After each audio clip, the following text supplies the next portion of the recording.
ఈరోజు అనంతపురం జిల్లాలో వరుసగా చూస్తే మొన్న 2 రోజుల క్రితం రామగిరిలో, ఇప్పుడు అనంతపురం శివారు ప్రాంతమైనటువంటి కూడేరు మండల పరిధిలో ఒక అనంతపురానికి సంబంధించినటువంటి ఒక ఇంటర్మీడియట్ విద్యార్థిని తీసుకొని పోయి కొంతమంది దుండగులు చంపేయడం జరిగింది. మేము ఒకటే డిమాండ్ చేస్తూ ఉన్నాం. చంద్రబాబు నాయుడు గారు కానీ పవన్ కళ్యాణ్ గారు కానీ, పవన్ కళ్యాణ్ చాలాసార్లు చూసాం ఇట్లా జుట్టు ఎగరేసి గట్టిగా నేనున్నాను మీరేం భయపడద్దని అని చెప్పినటువంటి పవన్ కళ్యాణ్ కూడా ఈరోజు అమ్మాయిలపైన, చిన్నారులపైన అసలు తీసుకెళ్ళి వారాల పాటు, నెలల పాటు వాళ్ళను అత్యాచారం చేసి ఒక పక్క చంపుతూ ఉంటే ఈ ప్రభుత్వం ముద్దు నిద్రలో ఉండి హోమ్ మినిస్టర్ మహిళగా ఉండి ఇట్లాంటి సంఘటనలు జరగడం అనేది చాలా సిగ్గుచేటైన విషయం.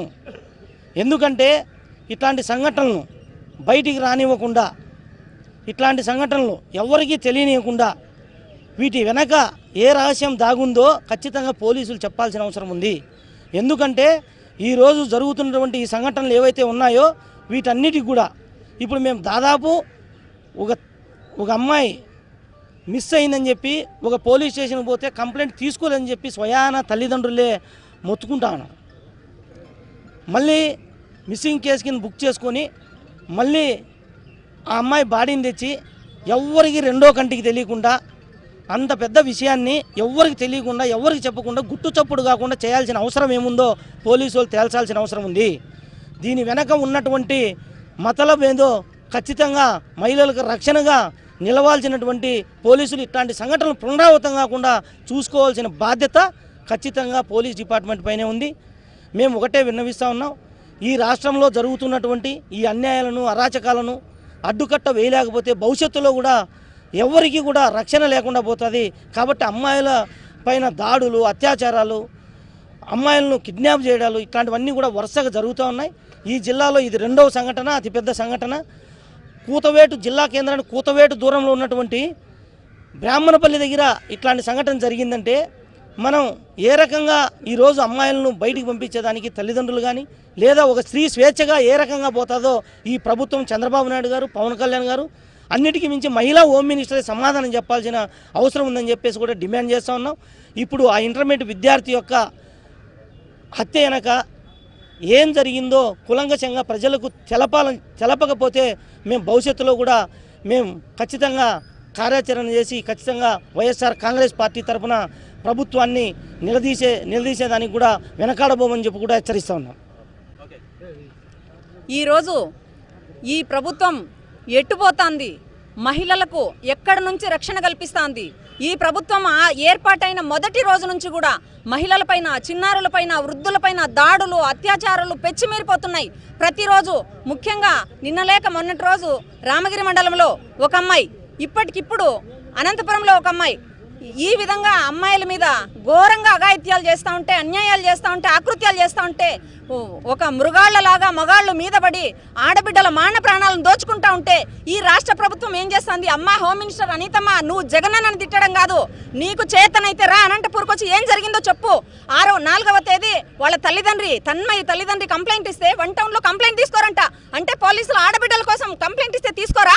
అదే రెడ్ బుక్ రాజ్యాంగంలో పలానా వాళ్ళని అరెస్ట్ చేయండి లోకేష్ బాబు చెప్తే మీరు కంప్లైంట్ తీసుకుంటారా? అదేనా పోలీసులు చేసే నీతి?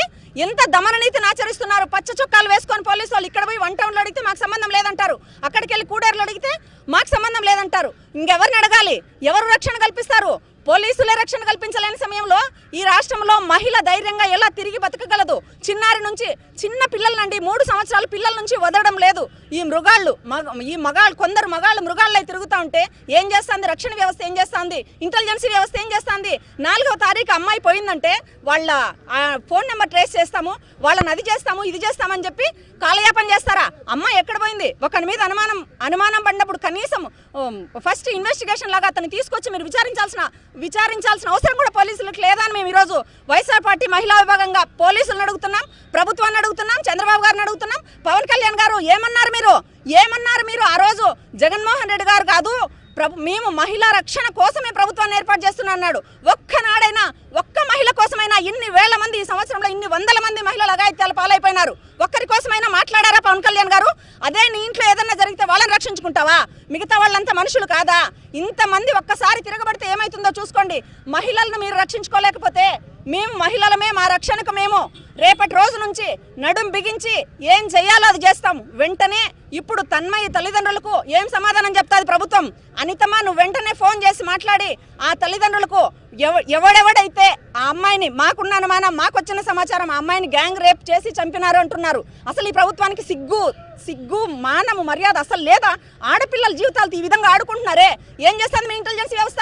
ఏం చేస్తుంది మీ పోలీస్ వ్యవస్థ? రా, నువ్వు వచ్చి అనంతపురంలో కూర్చొని తేల్చి మళ్ళబో. ఇంకొకసారి జగనన్న మాట్లాడేది మానేసి ఫస్ట్ మహిళల మాన ప్రాణాలను కాపాడు తల్లి, లేకుంటే రిజైన్ చేసేసిపో. ఆ చంద్రబాబు నాయుడు గారు ఇంటి దగ్గర నువ్వు కాపలాగాయి, అంతేగాని నీకు హోమ్ మినిస్టర్ పదవి అలంకారం కానే కాదు. ఇంకొక విషయం మేము తెలియజేస్తున్నాం. ఈ తన్మయి తల్లిదండ్రులకు వెంటనే పోలీసులు వాడు ఎక్కడున్నాడో వాడిని తేల్చి, వాళ్ళ అమ్మ ఒక్కటే కోరింది, నా బిడ్డను ఏ విధంగా చంపారో వాడిని అదే విధంగా చంపమని. నిజంగా మీకు నీతి నిజాయితీ ఉంటే, నిజంగా మీకు బిడ్డలు ఉంటే, నిజంగా నువ్వు ప్రభుత్వాన్ని ఏలుతున్న ముఖ్యమంత్రి అయితే ఆ పని చేయి. ఫస్ట్ వాడు ఎలా అమ్మాయిని చంపాడో అదే విధంగా వాడిని చంపు. ఒక్కరికి ఎలా జరిగిందంటే ఇంకొక మగాడు మృగాడుగా మారడని చెప్పి మేము తెలియజేస్తున్నాం. ఖచ్చితంగా రేపటి రోజు నుంచి దీని మీద మేము వైఎస్ఆర్ పార్టీ మహిళా విభాగంగా ఉద్యమిస్తామని కూడా తెలియజేస్తున్నాం. రాష్ట్రంలో గతంలో మనం పోల్చుకుంటే అభివృద్ధి పదం గురించి మాట్లాడుతాండి, మీరు మహిళలకి దిశ లాంటి చట్టాల గురించి మాట్లాడుతాండి, మహిళలకి శానిటరీ ప్యాడ్స్ నుంచి విద్యార్థులకైతేనేమి రాబో కలెక్టర్లుగా తీర్చిదిద్దాలన్న మన చదువుకునే నిరుద్యోగులకైతేనేమి ఉద్యోగ అవకాశాల గురించి మాట్లాడుకుంటున్నాం. ప్రస్తుతం కూటమి ప్రభుత్వం ఏర్పాటై సంవత్సరం కావస్తుంది. ఆ సంవత్సర కాలంలో విద్యార్థులు మాన ప్రాణాలకి రక్షణ లేకుండా పోయింది. విద్యార్థులు స్కూలుకి వెళ్తే మరి వస్తారా రారా అన్న కోణంలో తల్లిదండ్రులు ఉన్నారు. ఇదే విద్యార్థులకి ఏం చేస్తున్నారు, రక్షణ కరువు అయిందని చెప్పి మహిళా సంఘాలు, విద్యార్థి నాయకులు అంతా వాపోతుంటే కూటమి ప్రభుత్వానికి సంబంధించిన సీఎం గారు, ప్రశ్నిస్తానని గద్దెనెక్కిన పవన్ కళ్యాణ్ గారు, హోమ్ మినిస్టర్గా ఉన్నటువంటి అనిత గారు ఏం చేస్తున్నారని మేము ప్రశ్నిస్తున్నాం. ఎత్ర నార్యంతు పూజంతే రమంతే తత్ర దేవత అన్నారు. ఎక్కడ మన స్త్రీలు పూజింపబడతారో అక్కడ దేవతలు కొలవై ఉంటారు అని చెప్పారు.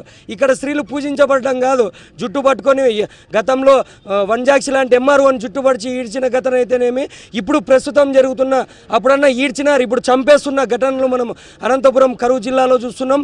రాష్ట్ర వ్యాప్తంగా కూడా మేము ఏం చేసినా మాకి మా నారా లోకేష్ ఉన్నాడు, మాకి 3 పెళ్ళిళ్ళు చేసుకున్న మా పవన్ కళ్యాణ్ గారు ఉన్నారు, ఏం చేసినా మమ్మల్ని ఎవరు ఏం చేయలేరన్న భరోసాతో తెలుగు కార్యకర్తలు అయితేనేమి, జనసేన కూటమి నాయకులైతేనేమి ఓపెన్గా స్టేట్మెంట్స్ ఇచ్చి వచ్చి రోడ్ల మీద కొడుతున్నటువంటి నేపథ్యాలు ఉన్నాయి. ఇదే మేము కూటమి ప్రభుత్వాన్ని హెచ్చరిస్తున్నాం. మీరు అభివృద్ధిలో పోటీ పడే విధంగా ముందుకు పోవండి, కానీ ఈ విధంగా నేర చరిత్రకి ఆంధ్రప్రదేశ్ రాష్ట్రంలోగా దేశంలోనే మూల స్తంభంగా నిలిచిపోయే విధంగా మీరు ముందుకు పోకూడదని కూటమి ప్రభుత్వాన్ని హెచ్చరిస్తున్నాం. ఇవాళ ఈ రాష్ట్రంలో మహిళలపైన ఎక్కడ చూసినా కూడా ప్రతి గ్రామంలో ప్రతి చోట ప్రతిరోజు కూడా నిత్యము రేపుకు గురవుతున్న ఆడపిల్లలను చూస్తూ ఉంటే ఈ రాష్ట్రం అంతా కూడా సిగ్గుతో తలదించుకుంటూ ఉంది. అఘాయిత్యాలు ఎక్కువైపోయినాయి. ఈరోజు మెడికల్ స్టోర్లతో నుంచి మండలంలో గ్రామాల్లో కూడా డ్రగ్స్ విపరీతంగా వచ్చేసింది. ఈ డ్రగ్స్కు బానిసైనటువంటి విద్యార్థులు అనుకోండి, లేదా అకతాయిలు అనుకోండి, లేదా ఈ కూటమి ప్రభుత్వంలో ఉన్నటువంటి నీచ నికృష్టమైన ఈ వెధవలంతా కూడా ఈరోజు గంజాయికి ఇది చేసుకొని ఈరోజు ఎక్కడ చూసినా అఘాయిత్యాలు జరుగుతున్నాయి. నిన్ననే చూసాం రాప్తాడు నియోజకవర్గం రామగిరి మండలంలో ఏడుగురాలపల్లిలో చూస్తే ఒక దళిత మహిళని 9వ తరగతి చదువుతున్న బాలిక పుస్తకాలు తీసుకొని స్కూల్కి వెళ్ళాల్సిన వయసులో ఈరోజు 6 నెలలుగా అక్కడ టీడీపీకి సంబంధించిన పరిటాల సునీత గారి అనుచరులు, టీడీపీ వాళ్ళు ముందు నుంచి కూడా ఆ గ్రామంలో టీడీపీనే ఉంది. టీడీపీ కార్యకర్తలు పరిటాల కుటుంబానికి అత్యంత సన్నిహితులుగా ఉన్నటువంటి ఆ గ్రామంలో ఉన్నటువంటి నీచమైన రౌడీజము, ప్రతి హత్యలకి మానభంగాలకి పేరుగాంచినటువంటి ఈ సునీతమ్మ అనుచరులు ఆ దళిత బాలికను, వాళ్ళ అమ్మ మెంటలీ డిజార్డరు, వాళ్ళ నాయన చనిపోయాడు, అమ్మాయి ఒకతే ఉంటుంది బాలిక, బిస్కెట్లు ఇచ్చి వీడియోలు తీపిచ్చి ఒకరి తర్వాత ఒకరు రోజు 6 నెలలు క్షోభ అనుభవించింది ఆ ఆడబిడ్డ. ఆ ఆడబిడ్డ క్షోభ ఇది దీనికి కారణం హోమ్ మినిస్టర్ అని చెప్తాను నేను. ఎందుకంటే ఆ రోజు దిశ చట్టాన్ని కాల్చేసిన మహాతల్లి హోమ్ మినిస్టర్. ఈ హోమ్ మినిస్టర్కి ఒక మహిళ అనేది కూడా మర్చిపోయి మహిళలకు రక్షణ కల్పిస్తున్నటువంటి సెకండ్ల మీద పోలీసులు వచ్చి ఎక్కడ బాలికకి ఏమైనా కూడా బాలికలు ఎక్కడైనా కూడా మహిళలు అక్క చెల్లెమ్మలు బాగుండాలా, ఈ రాష్ట్రం బాగుండాలని చెప్పి గత ప్రభుత్వంలో జగన్మోహన్ రెడ్డి గారు దిశ చట్టాన్ని ఏర్పాటు చేస్తే ఆ చట్టాన్ని కాల్చేసిన నీచమైన నికృష్టమైన హోమ్ మినిస్టర్ ఈరోజు మన ఈ రాష్ట్రానికి దాపురించినందుకు నిజంగా సిగ్గుపడతా ఉన్నాం. నిజంగా home minister law and order కింద లా అండ్ ఆర్డర్ లేదు. ఈరోజు లా అండ్ ఆర్డర్ కేవలం పోలీసులు కేవలం రెడ్ బుక్ ఆదేశాల మేరకు పరిపాలన చేస్తూ ఉన్నారు. కేవలం లా అండ్ ఆర్డర్ను పక్కనకు వదిలేశారు, రాజ్యాంగాన్ని పక్కనకు వదిలేశారు. లోకేష్ ఏదైతే చెప్తాడో రెడ్ బుక్ రాజ్యాంగం ప్రకారము ఈరోజు రెడ్ బుక్ రాజ్యాంగం ప్రకారమే జరుగుతుంది. కాబట్టి అనుచరులు ఇష్టానుసారం చేస్తూ ఉన్నారు.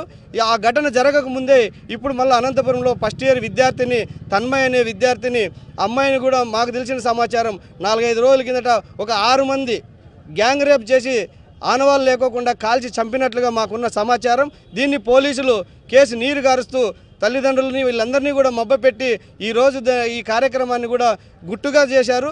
దీన్ని బహిర్గతం చేయాలా, దీన్ని రేపటింటి లేదంటే మేము ఖచ్చితంగా ధర్నాలు చేసి రాస్తారోకలు చేసి ఈ రాష్ట్ర వ్యాప్తంగా మహిళలందరినీ కూడా మేల్కొల్పే విధంగా కూడా మేమంతా కూడా ఖచ్చితంగా వైఎస్ఆర్ కాంగ్రెస్ పార్టీ ముందుంటుంది మహిళల విషయంలో. కాబట్టి ఈ ప్రజలు వీళ్ళంతా కూడా గమనించాలా. ఈరోజు కూటమి వచ్చిన రోజు నుండి తెల్లారితే కూడా ఎక్కడ విద్యార్థులు స్కూల్ పోవాలంటే భయపడుతున్నారు. ఈరోజు అడ్మిషన్లు చేయాలంటే తల్లిదండ్రులు బాధపడుతూ ఉన్నారు, నా పిల్ల స్కూల్ పోయి మళ్ళీ రిటర్న్ వస్తుందా అని. అదే లా అండ్ ఆర్డర్ ఫెయిల్యూర్ అయింది. ఈ లా అండ్ ఆర్డర్ విషయంలో హోమ్ మినిస్టర్ ఫెయిల్యూర్ అయింది. ఇది అన్నిటికీ కూడా నైతిక బాధ్యత వహిస్తూ హోమ్ మినిస్టర్ రాజీనామా చేయాల తక్షణం. హోమ్ మినిస్టర్ రాజీనామా చేసి తక్షణమే వీళ్ళందరికీ కూడా క్షమాపణ చెప్పాలని చెప్పి నేను తెలియజేస్తా ఉన్నా.